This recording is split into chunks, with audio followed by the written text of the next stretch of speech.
Fellas, AC here. Welcome to another review, another exclusive review. And this time I've got an absolute blockbuster fragrance for you. It's by a house which is less known. It's a Chinese house known as Oriental Pearl. They've got about 5 fragrances. One that I like the most is called Shanghai Tang. Just have a look at the bottle. It's almost 150-200 gram bottle. It's so heavy, it's only 60 ml. But just look at the bottle. What a beautiful presentation, right? And the cap is metal, heavy metal cap, heavy glass. And there's a beautiful pattern at the front of it. I absolutely adore this pattern. The same pattern is on this little, it's like a ballast inside the bottle. And it's just beautiful, very unique, very different, and the juice is even better. So let's start with the spray, and while I let it settle, I'm going to tell you about the parfumer. Parfumer is no less, he's brilliant. So here we start. Beautiful atomizer, big burst of juice, beautiful distribution.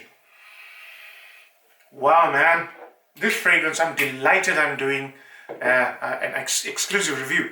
So the Parfumer is Carlos Benaim. Now he's done one of my absolute favorites. Dial Icon. Everybody knows how much I love this fragrance. Mr. Benaim has done this. He's also done another one of my favorites, which I don't have at the moment, is Eternity by Calvin Klein, which I used to wear when in my younger days, about 15 years ago, 20 years ago. So he's done 2 of my absolute favorites. This one is no less, this is even better. It is niche quality through and through. So how does it start off? If you have not seen my review on Chanel Coromandel EDT, excuse me, I suggest you do. This is basically a take on Chanel's Coromandel, and this is one rare instance when a copy is actually outdoing discontinued fragrance, which I love. EDP is nice, but EDT is amazing. This one is even better than the EDT. So, oh man, this is one of the finest execution of labdanum I have seen. And you might think, why labdanum? Coromandel doesn't have labdanum.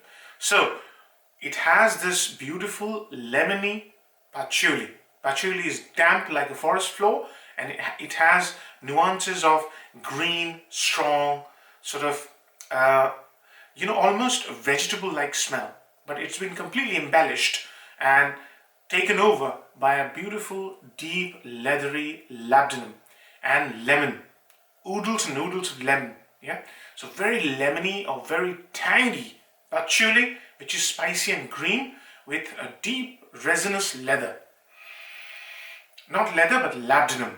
It's herbal and leather-like. What a beautiful fragrance. Now the difference between EDT and the opening here is the EDT has a varnish-like smell. That smell, like a wood lacquer, that's not there over here. That used to bother a lot of people. Coromandel also uses white chocolate. There's no white chocolate, but there's a dark orangey chocolate, deep chocolate. This fragrance has no sweetness whatsoever, in its opening. White chocolate note in Coromandel has a slight tinge of sweetness. None of that over here. Now, the dry down. This is about a 5-hour dry down, and this is gunning out of my skin at the moment. I cannot believe, I only put 2 sprays. I cannot believe how strong it is after 5 hours. It's stronger than how it opens. The opening and the dry down have a huge difference. Well, small difference, but big difference. It becomes dry, slightly woody, and it smells even more expensive. There will be no doubt in your mind that you're wearing an extremely expensive fragrance. This thing oozes, expensiveness, if you like. More balance. None of the notes are jumping up and down, and there's a slight tangy, boozy vanilla in here. Very tangy. The EDP uses vanilla of Coromandel, but it's nothing like the boozy, tangy or acidic vanilla that they've used here. So the fragrance basically loses its greenness, but the spiciness is there, the lemoniness is there, the boozy vanilla comes in, and labdanum slightly reduced down, but very beautifully harmonized. Lovely creation. Mr. Banaim has done it again. I'm a big fan of his now. So, pros and cons. Number one pro, this thing is complex and interesting at the same time. Why complex? During the entire journey of the fragrance, you will get these notes going up and down, up and down. Yes, sometimes the labdanum, sometimes the patchouli, sometimes the dark chocolate.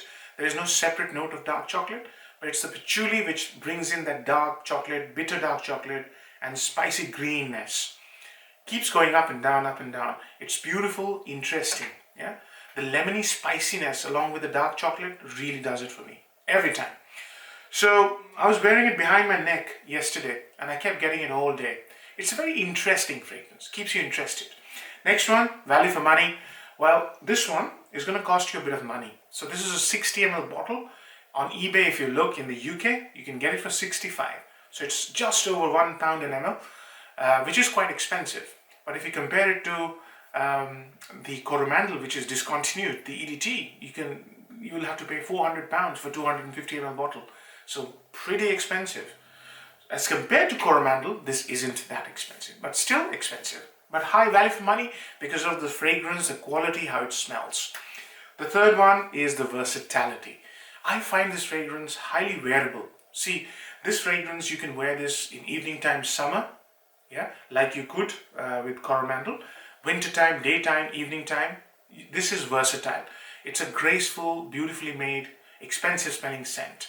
So it will really go well in smart, formal, semi-formal occasions, date nights, work. It's beautiful. You wouldn't have to think. Downsides. Now, this one is marketed as a fragrance for women, right? I can tell you, hand on my heart, this is at best unisex. You shouldn't have to worry about it being marketed for women, just like Coromandel. Coromandel was marketed for women. It can be worn by a man quite easily.